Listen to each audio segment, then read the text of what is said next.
Nick Timothy, a Tory candidate and former No. 10 Chief of Staff, has published a new blueprint for cracking down on Islamist radicals.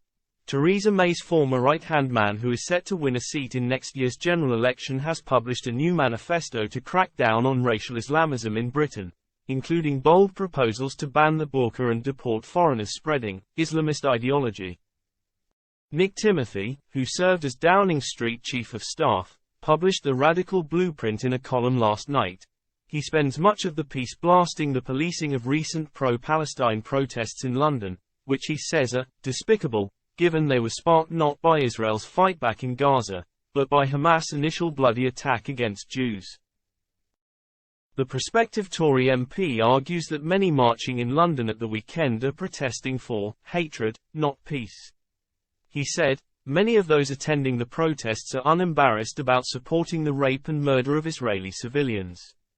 Some were content to cry Allahu Akbar and chant for jihad, a term that the police are eager to explain might sometimes mean a peaceful inner struggle.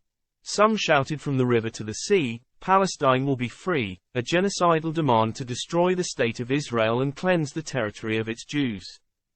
Responding to the scenes over recent weeks, the former Home Office advisor says the extremism we're now seeing on the streets of Britain calls for a complete overhaul of the government's current assumptions about diversity and multiculturalism.